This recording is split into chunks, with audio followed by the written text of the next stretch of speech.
I'm Haley. Welcome to the whole podcast. Thanks for tuning in, and I hope you enjoy the show.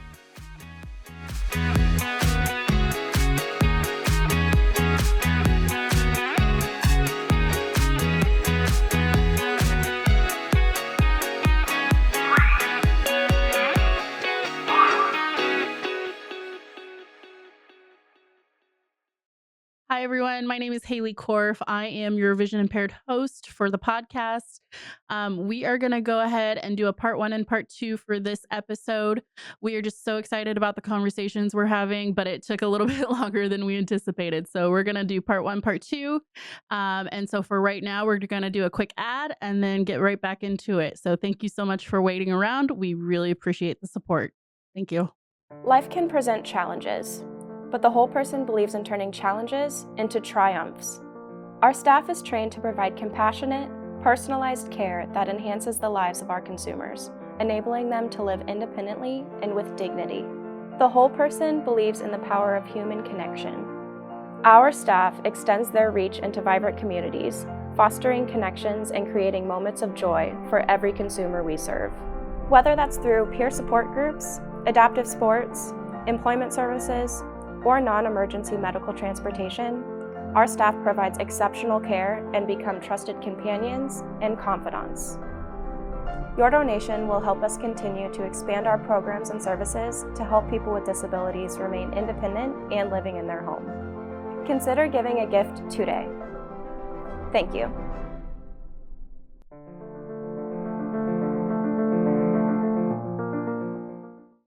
So, let's see here. Okay, so Aaron McIntosh, Yep. we have you as a guest today, and you are from KCAI. Did I do that right? Yes. Okay. Yes. Okay, Good so on you. go ahead. I was just going to ask you to explain what KCAI is for those who don't know. Okay. So KCAI is the Kansas City Art Institute. It is the oldest institution in the KC metro area, I believe. Okay. So it started, or technically it started in like the late 18 or 1900s, so 1880s. hmm And then up until 1928, it was like nomadic. It just lived in different people's homes, where it's just a collection of artists that would come together, Oh, and like work together. But they got their first building, 1928, which is the Vanderslice building, which is that mansion. It's like the center of the heart of the campus, hmm and so it's been a visual arts school since a long time. yeah. Yeah, and it's got 13 programs, I believe. Painting, illustration, animation, fiber, film, photo, printmaking, graphic design, product design, missing anything? Ceramic, sculpture. I think that's everything. Oh, wow. Yeah, and then minors, sound minors and entrepreneurship. So, yeah, Okay. and liberal arts and all that. Okay. Wow. I did not realize because I've been to the campus a little here and there, but Yeah. I didn't realize that those programs were available. So what program are you in right now? I am a product design senior. Okay. So, So what does that mean? so product design, how I usually explain it is, it's like as far as you can think, almost, without necessarily engineering per se. So anything from the microphone I'm talking into to a pencil is product design, and then expanding even to like your favorite app is technically product design, because Okay. it's user experience and user interface. So it is almost everything. Not necessarily like architecture. Yes, architecture and engineering are its own things, but the lines definitely cross at some parts. Hmm. So this is kind of the intersection of both so that you can do what you need to do.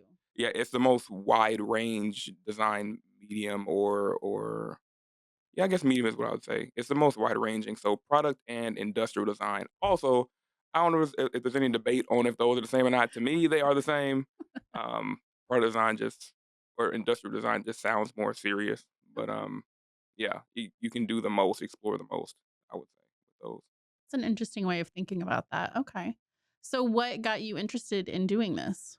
Um, I always enjoyed art, since I was a kid. And actually, when I was 11, I think 11, going from elementary school to middle school, my fifth grade art teacher wrote me a letter of recommendation to KCAI.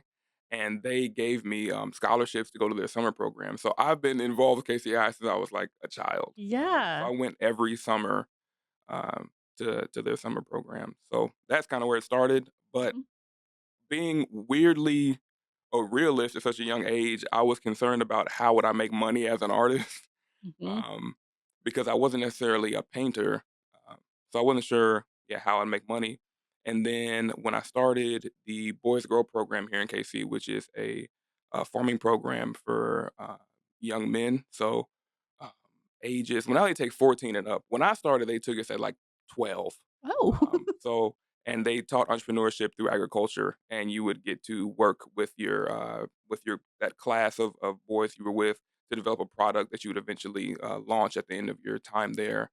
And that was the first time that design was, or I was empowered to be a designer, which was, I still talk about that today, and talk to John Gordon Jr., that runs and started that program. But um, they gave me the opportunity to start thinking about designing with a new website, and then designing for like the label. So we ended up producing a tzatziki salad dressing, which is still in stores today. What? And 13-year-old me designed the label that's still on those bottles. So that was the first time I got to really design something. Uh-huh, uh-huh. As well, they let me design an alternate T-shirt for the program. Mhm. So we did a killer kale T-shirt because we used to grow and harvest a lot of kale. Okay. Um, so yeah, that was kind of where it's like, oh, I can design stuff. So that's how I make money. And then from there was clothing and Mhm. shoes. So I did a lot of clothing and shoe designs in high school. Um, and then I kind of stepped away from it a bit when I started college because I actually transferred to KCAI from Southeast Missouri State. Okay. And I was going to Southeast for sports management, and I only ended up switching into the arts because I was living on the arts campus. Mhm. And in between semesters, they changed the rules where it's like you had to be an art major to be on this campus. And I was like, well, they have the nicest dorms. So I just switched. I switched majors and then eventually switched universities. Oh my gosh. Yeah. Alright, alright. I mean, whatever works, you know? Wow. So, what was the salad dressing label that I don't think I quite heard it. A Because now I wanna, tzatziki. like oh, sorry, go Oh ahead. yeah, no, my bad. It's the Boys Grow Tzatziki salad dressing. So I know it's in Hy-Vee, Cosentino's, and Whole Foods. Uh-huh. I believe those are the 3 places where it should be. Yeah, but you can find other Boys Grow products there too. My personal favorite is the avocado hot sauce. I'm gonna have to look into this. I did not know that was a thing. Oh my It's a great gosh. program. Sounds like Yeah, it. yeah, And to be able to make a product, and be able to think about that when you're so young, your mind is limitless yeah, at that point, and right. so that's amazing.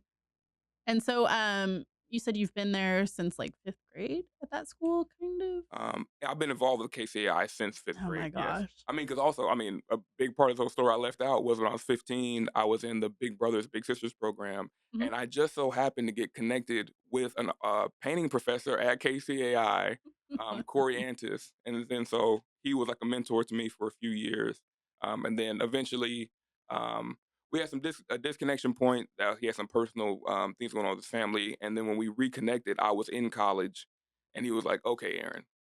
So what's it gonna take to get you to come to KCAI? So that's like how this whole thing happened. Oh my gosh, that is great. I It's really important to have mentors going through these things because you don't know all the parts that go with it, and so I'm glad you had that opportunity. Not everybody does, so that's great. Oh my gosh. So, we have some questions here, Mhm. and they're kind of a blueprint, so if you wanna talk about anything else, you feel free to let me know. But we do have some good questions if it's okay with you to go through them. Do it. Cool, okay. So let me get my mic over here. Okay, tell me a little bit about North Star, because I'm very curious how you would explain that to somebody who doesn't know anything about it. Right. Okay. So the North Star Initiative is essentially a accessibility and wayfinding creative or design studio um, that focuses on trying to create more equitable access to spaces and experiences with an Okay. emphasis on the visually impaired experience. So I consider visual impairment is like, or visually impaired people are like my muse for designing. Mhm. So their experience is what I like to kind of point to or look toward and as well as engage and actually collaborate with what I'm designing. Because when I was a sophomore in product design, we read a book by Kate Holmes called Mismatch, Mhm. and it brought or introduced me to this concept of like trickle down benefits where you design for an extreme, which would be a completely non-sighted person, and then because you've done that, now you've helped or improved the experience of everyone under that, right? So the easiest example is like someone who has one arm, right? Mhm. You design something with them in mind. Now, if someone is in a cast, they get the same or a better experience because you designed for someone that had a more extreme situation. Or if they're holding something, same situation, they have two arms, but because they're in a similar situation in that moment, the way you've designed makes it easier for them also. So that's kind of how I think about it and why I do what I do with Right. Star. So, what started the interest in creating North Star? Even the thought process. I know you talked a little bit about the book, but did you have an idea of what you wanted to do with this before you read that book? No, I so a more linear looking at it, it would have been that book, and then we had a trip to the Kansas State School of Blind where Mhm. we were tasked with just finding a problem on their campus and solving for it. Um, and during that whole project, there was the proposed idea to redesign their sensory garden because due to COVID, it hadn't been being maintained. But the professor thought it might be a pretty big project for just two sophomores on their second project ever in product design. So we didn't do that one. But the idea for designing more accessible and inclusive spaces stuck with me. Mhm. um, but the professor had also told a story about when some of their teachers and students that came to our campus, they laughed at our signage because it was wrong. And so they, oh, okay, so maybe I've got another canvas I can look at to possibly try to improve. And so that's when I reached out to Lily Dixon. She's a legally blind painter, Mhm. also a senior. And so me and her started going around assessing the buildings and the disconnects between experiences to try and see how I could through design make them better. Mhm. So that's kind of where North Star started, where originally it was just a KCAI centric project, and Mhm. then it eventually expanded when we started working on the branding for North Star. It expanded into, well, this kind of has legs to possibly just be its own thing. So maybe just adjust the way you look at it. And KCI is like a client per se, and Mhm. now they are. Yeah. Oh, man. And so, you and I also took a walkthrough of the school. Hmm. Um, were any of those changes, able to be made? Because I know that you and I talked about some of those signs that were not all the way down to the floor, and I would run right into them. That will be changed. I promise you. They're still up right now, but they will be coming down. Like before the end of the semester, they will be down. Oh my gosh. I'm redesigning the signage for that building. Mhm. That's kind of where this project is starting. So the overall idea is I'm designing the new wayfinding system for KCAI moving into the future, and Mhm. so we're starting with the Irving Design Building. And so yeah, those will be coming down. I've designed these texture totems that communicate direction and the department and which way the door is, Mhm. just all through texture. Mhm. And then, of course, it still has your standard, like this is product design, here is the braille. Mhm. But trying to make the space more interactive as well, but also safer. So yeah, those big signs that are just facing out into the hallway are coming down. Um, so you said you're making it a little bit more texturized. In what way? Like, what's explain that. Yeah, for sure. I was like, "No, So I don't know what I'm saying." these what I'm using, so essentially the idea are is that I've got spheres, right? Mhm. I've got a grid of spheres, and the direction of a door, the closer you get to a door, the smaller the sphere gets.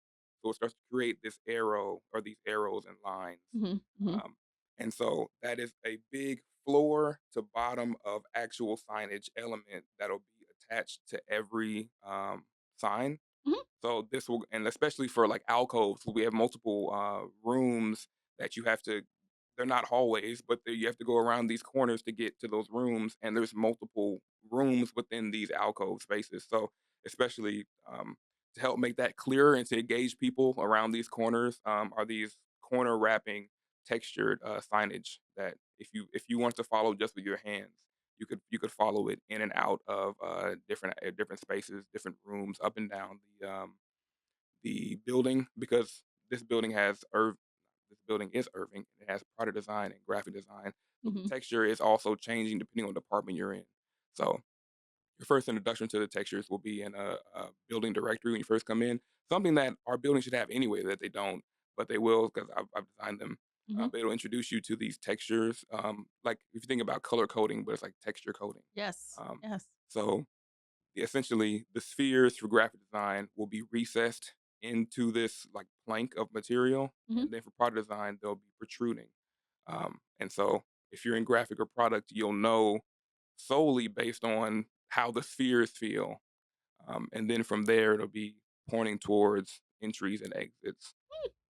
So that's just the signage itself, and Mhm. then we're also looking at like larger featured elements. We're going to do a feature wall that's going to take the same concept of directional texture, but apply it across like 40 feet or more of like a hallway, and Ooh. takes a lot of thinking and computational work to come up with this. But this texture, so one, it changes based on graphic or product design, but Mhm. also it grows and shrinks depending on your proximity to doorways. So if you were to track, use your hand to track it down the hall, the Mhm. texture would get smaller and smaller to an absolute nothing when there's a room next to you, and then it would slow grow up again as you're getting further away from a room, and then shrink down again. So that's kind of what yeah, that's what's happening That's really interesting. I don't think I'm smart enough to think about these at things, the so moment. that's really amazing. That'll really help the blind community though too. Thank you. I mean, I'm hoping that you know, it makes the building more of an interactive space as a whole. Mhm. Of course, with it being to improve navigation for everybody. Mhm. Um, so yeah, hopefully. I mean, I've tested with Kansas State School of Blind students and with Lily, and then with just sighted students that are in that building. So I've gotten very positive feedback. So it should Good. should work. Good. Um, Prior to our interactions today, you and I had been talking a little bit about a bench hmm with similar tactile feelings. hmm Do you want to describe that a little bit? Yeah, for sure. So yeah, that directional texture is involved in that too. So directional texture just be kind of become like North Star's first thing Mhm. per se. Um, so in this case, the original kind of call for this idea was a park. It's a park project, the South Loop project here in KC, and I was challenged to make the park more accessible. Mhm. Just in theory, of course, not literally. I'm not like on any team or doing anything for this, but my idea was, okay, well, what if you did tactile furniture? And then I was thinking originally, could you try to divide the different sectors of the park based on texture, so that way you could understand which area of the park you're in based on the feeling of the furniture. Hmm. Um, as one piece to it, of course, there's a larger system in play, but as one piece would be the furniture. And then with advancement, so I started an internship at Huft. It's an architecture firm here, and they have a computational designer there. His name's Josh Ogren, and I approached him about the idea because um, the inspiration I had for this was a process called neguri. It's a Japanese traditional technique of wood carving, but I Okay. wanted to take this to machining because I knew, if you wanted to really like produce these, there's no way you're going to be hand carving every bench. Right. Um, so I reached out to him, gave him my idea, and so he, very appreciative. He took the time to work with me, almost weekly, to sit down Oh, for an hour, 2 hours, just to work through how I would do this. Teaching me computational software called Grasshopper. Um, and so spending time with him transitioned from trying to communicate where you are to trying to communicate where you may be going. hmm. So that's what led to the idea of focusing on directionality with the texture rather than just a texture. Um, so the texture is used to indicate south. Mhm. So south is always textured, blank is always north, and so then it's all about how you orient the benches Mhm. um, uh, within a given space. Thankfully, the South Loop is pretty linear, so it's kind of easy to kind of set them up. Okay. It'd be a bit Okay. more difficult in more rounded spaces, but um, having Josh has been a big plus because I have a solution for that as well. But so yeah, that's where the bench started and came from, and we built a full scale prototype that is at KCAI now in the studio. I was gonna say, is this like, have you built this now? Is it functional? Is it out in the world? Very. It's out in the world as far as it is in my studio, but Yes, it yes. is fully built, full scale. We had it at the in the semester show last semester, and I gave a full presentation on the full process that led to making it. So of course, the idea started with me. I handled all the CNC work because the seat is wood, but that, of course, is a prototype. The final version, I think I'd really like to see it be a carved stone or a casted cement, possibly, because there'll be longer lasting materials for outdoor use. Mhm, mhm. Um, but yeah, so I handled the woodworking. Um, a Our metal worker at Huft, his name is Brandon Sharp. He was again so gracious to give me his time to put together the metal frame for it. So he did the frame, I did the seat, put it together, took it to the school, and that's where it rests now. And we Cool. further talked about a more final version. So Mhm. Matthew Huff, the guy that started Huff, he also gave me some input on if I wanted to take this to like a final thing, if this actually ends up going somewhere, what I would need to do to make it better for outdoor use. So Yeah. it has legs, literally and figuratively, to possibly go somewhere, but we'll see. Yeah, no, that's super exciting. It's just such a new concept that I don't know if, like, my brain has wrapped around it. Mm, But yeah, no, I find myself even with shopping, I'm like, "Is this soft enough? Do I like this?" And I'm just, like, touching everything, and I was like, "Oh, can't do that in public settings sometimes." But no, that would be amazing 'cause, it's something that I do as a vision impaired person, and I think mm. a lot of people do that as vision impaired people and outside of the blind community. Right? Yeah, So neurodivergence. yeah. Yeah. So that's amazing. Oh my gosh. Thank you. I mean, yeah, I got that kind of feedback too at the Kansas State school where it was like, this is so from the people I was testing with, so teachers and students, Mhm. some of the feedback was like, this is so new that like it's just like we never had to think about something Yeah. like this. And I kind of got that same thing from Lydia Moreno. She runs Mhm. their makerspace, and she was kind of saying similarly, like, Yeah. you know, it's more so if you think about perspective, it's like trying to survive in a world more so than thinking about a world that's more suited to fit the needs of people. So Correct. these kind of concepts can seem like out there. It takes some time to kind of wrap your head around. Yeah. But yeah, that's definitely been a thing. I presented that bench and the concept of directional textures to a designer in London, Emily Ooh. Yates. She is the head of inclusivity and accessibility design for MIMA Group, and they're an accessibility design company in London. And she was also just in the same way, like, I have never seen anything No. like this. Like, you should do more of this. So Yeah. No, it's just it's such a new concept, but it makes sense. Like, why didn't we think about this before? I 'Cause can't tell you. we're just not there yet. We're just not there yet. But you are. Right? Yeah. Yeah. Yeah. Oh Yeah. my gosh. Well, and you're in such a creative space that you Mm, can think about these things. Again, like most of us are just trying to survive through it. So, right. and I think a lot of people forget that. And so, anything that helps us to reduce functional vision. So, like me seeing you right now across the table, I'm using my Mm, functional vision.